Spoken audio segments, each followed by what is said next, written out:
अस्सलाम वालेकुम, welcome to Paragon kitchen. मूली के पराठे की स्टफिंग जो कि बहुत ही टेस्टी बनती है, आज इस मेथड से मैं आपको बनाना सिखाऊंगी ना। आप इसे एक बार बनाएंगे और पूरे हफ्ते की टेंशन आपकी ख़त्म हो जाएगी। किसी भी दिन आप इसको निकालिए और दोबारा से बनाइए, बग़ैर मेहनत के, बग़ैर टाइम वेस्ट किए, फटाफट से मूली के पराठे का मज़ा लीजिए।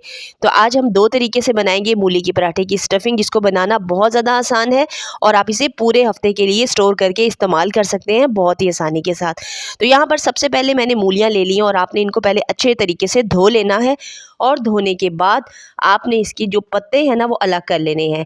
अब किसी पीलर की मदद से आपने इसको पील कर लेना है और उसके बाद आपने क्या करना है, इन मूलियों को कद्दूकश कर लेना है। सारी मूलियों को कद्दूकश करने के बाद आपने एक बाउल में निकाल लेना है। तो यहाँ हम दो तरह की आज स्टफिंग बनाएंगे, जिसके लिए आपने क्या करना है, स्टफिंग नंबर 1 में सबसे पहले अपने पैन में डाल देना है 2 टेबलस्पून, जो आम खाने वाला चम्मच होता है ना, वो कुकिंग ऑयल का। डालने के बाद आपने इसमें शामिल कर देना है 1 टेबलस्पून कुटा हुआ ज़ीरा, साथ ही में 1 टेबलस्पून कुटी हुई लाल मिर्च ऐड कर देनी है आपने इसके अंदर। आधा टीस्पून आपने इसमें हल्दी डाल देनी है, नमक हस्बे ज़रूरत शामिल करेंगे और अब 3 से 4 हरी मिर्चें चॉप करके इसके अंदर शामिल कर देंगे।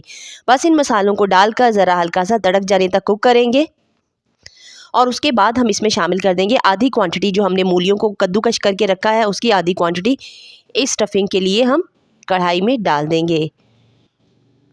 अब यहाँ पर आपने क्या करना है, मुसलसल चम्मच चलाना है, मीडियम टू हाई फ्लेम रखना है और इसको उस वक्त तक कुक करते जाना है जब तक कि इसके अंदर से मॉइस्चर जो है वो ख़त्म ना हो जाए।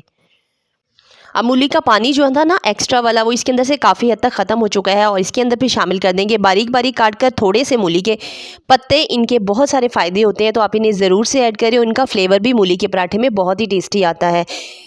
2 से 3 सेकंड के लिए इनको कुक करेंगे और उसके बाद इसके अंदर ताज़ा कटा हुआ हरा धनिया शामिल करेंगे, अच्छे तरीके से मिक्स करेंगे और आधा टीस्पून आखिर में गरम मसाला डालकर हम फ्लेम को बंद कर देंगे।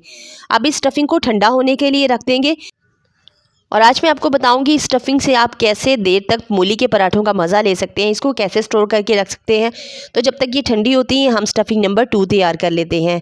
तो यहाँ पैन में डालेंगे 1.5 टेबलस्पून के करीब कुकिंग ऑयल का और साथ ही इसमें 1 टीस्पून भरकर डाल देंगे कुटे हुए ज़ीरे का। 5 से 6 हरी मिर्चें चॉप करके शामिल कर देंगे इसके अंदर, साथ ही में नमक इसमें हस्बे ज़रूरत शामिल करेंगे। अब इन तीनों चीज़ों को डालकर ना ज़रा हल्का हम तड़क लेंगे।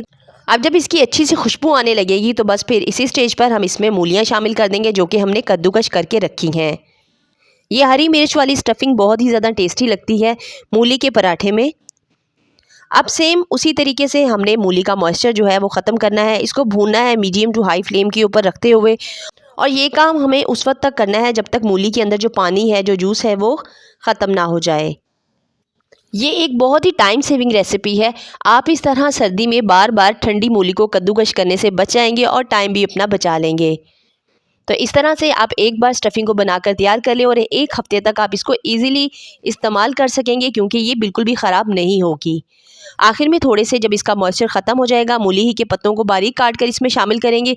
2 से 3 सेकंड के लिए सॉफ्ट हो जाने तक कुक करेंगे और हरा धनिया शामिल करेंगे। साथ ही में थोड़ा सा मिक्स गरम मसाला डालकर फ्लेम को ऑफ कर देंगे और इसे भी हम ठंडा होने के लिए रख देंगे। तो इस तरीके से हमारी दोनों तरह की स्टफिंग बनकर तैयार हो जाएगी।